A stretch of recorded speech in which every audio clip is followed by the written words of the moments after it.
I really haven't seen this many people in one place since they took the group photographs of all the criminals and lawbreakers in the Ronald Reagan administration. Yeah. Yeah, oh.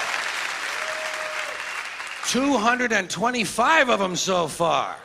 225 different people in the Ronald Reagan administration have either quit, been fired, been arrested, indicted, or convicted of either breaking the law or violating the ethics code.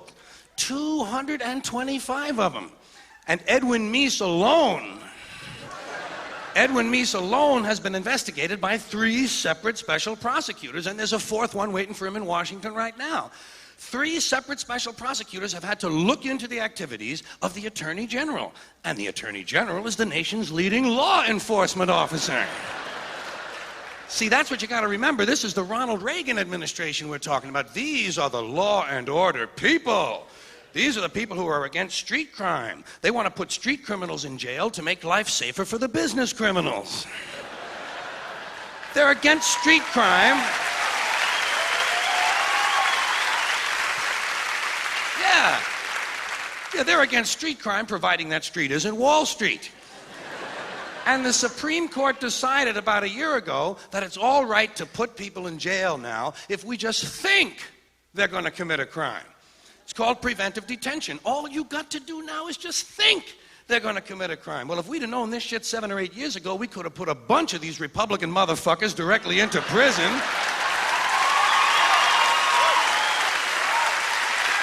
Yeah.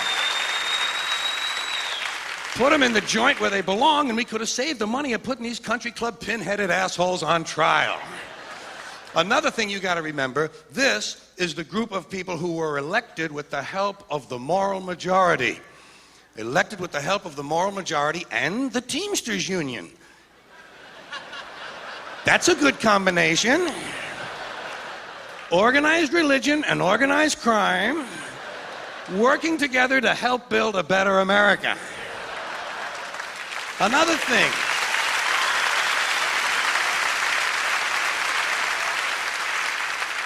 Keep in mind, these Reagan people are the ones that were going to get government off our backs. Remember that? That was the rhetoric of the 1980 campaign.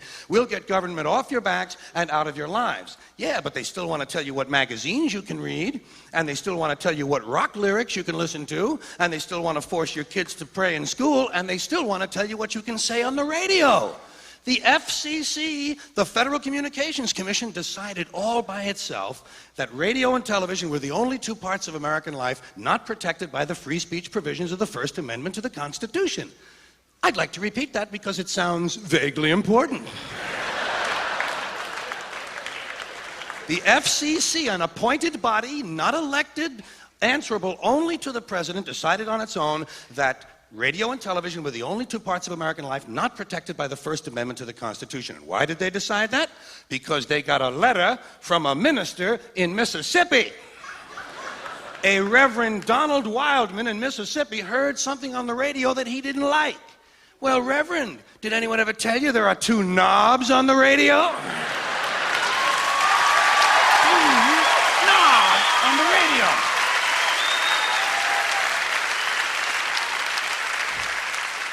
Of course, I'm sure the Reverend isn't that comfortable with anything that has 2 knobs on it.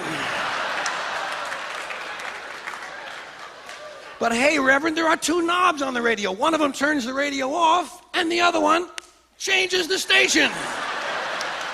Imagine that, Reverend. You can actually change the station. It's called freedom of choice, and it's one of the principles this country was founded upon. Look it up in the library, Reverend, if you have any of them left when you finish burning all the books.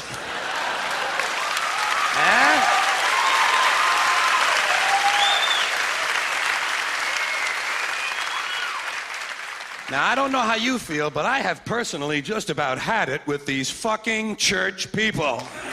Just about had it. Yeah. You know what I say we should do with these churches? Tax them. Tax these motherfuckers. If they're so interested in politics and government and public policy, let them pay their fucking admission price like everybody else. You know what I mean? Tax them. Hey, the Catholic Church alone could wipe out the federal budget deficit. if all you did was tax them on their real estate holdings. And speaking of real estate holdings, let's get back to Ronald Reagan and his criminal gang. When last we left them, they were going to get government off our backs.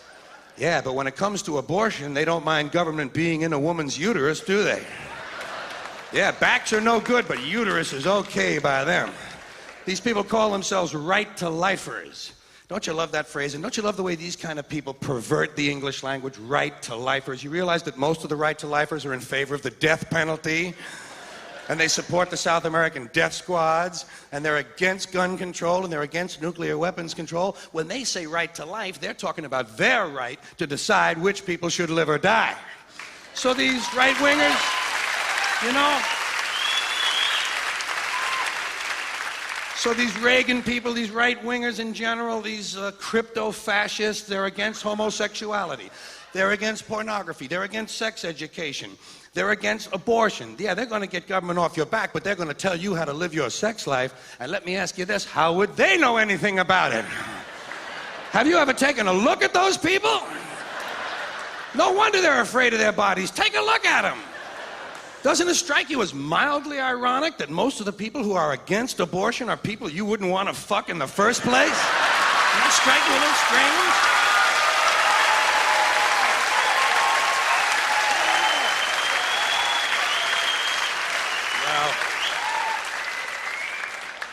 Hey, I'm the first one to say it's a great country, but it's a strange culture. This is a place where alcohol ruins more lives than cancer, and everybody gets upset when some athlete gets hooked on cocaine. You know, Time magazine and Newsweek, they put cocaine on the cover, but they put the liquor advertisements inside the magazine. It's the old American double standard, you know, say one thing, do something different. And of course, the country is founded on the double standard. That's our history. We were founded on a very basic double standard. This country was founded by slave owners who wanted to be free. Am I right? A group of slave owners who wanted to be free. So they killed a lot of white English people in order to continue owning their black African people so they could wipe out the rest of the red Indian people and move west and steal the rest of the land from the brown Mexican people, giving them a place to take off and drop their nuclear weapons on the yellow Japanese people. You know what the motto? You know what the motto of this country ought to be? You give us a color, we'll wipe it out. You got it. So anyway, about 80 years after the Constitution is ratified, 80 years later, the slaves are freed. Not so you'd really notice it, of course. Just sort of on paper.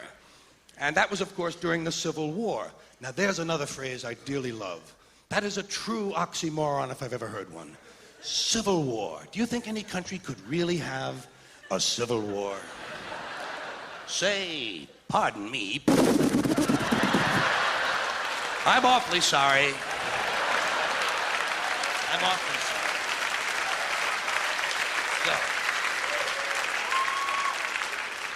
So, now, of course, the Civil War has been over for about 120 years, but not so you'd really notice it. Because we still have these people called Civil War buffs. People who thought it was a really keen war. And they study the battles carefully, and they try to improve on the strategies and the tactics to increase the body count, in case we have to go through it again sometime. In fact, some of these people actually get dressed up in uniform once a year and go out and refight these battles. You know what I say? Use live ammunition, assholes, would you please? You might just raise the intelligence level of the American gene pool. But what do you expect? Hey, come on, this is a warlike country. We come from that Northern European, basically the Northern European genes, the blue eyes, those blue eyes. Boy, everybody in the world learned real quick, didn't they? When those blue eyes sail out of the north, you better nail everything down, motherfucker. Nail it down, strap it down, or they'll grab it. If they can't take it home, they'll burn it. If they can't burn it, they'll fuck it. That's what happened to us. And it's a warlike country, come on. I mean, forget foreign policy. Even the domestic rhetoric is warlike. Everything about our domestic policy invokes the thought of war. We don't like something in this country, we declare war on it. The war on poverty, the war on drugs, the war on crime, the war on AIDS, the war on cancer. We got the only national anthem that mentions fucking rockets and bombs in the goddamn thing, you know what I mean? All right.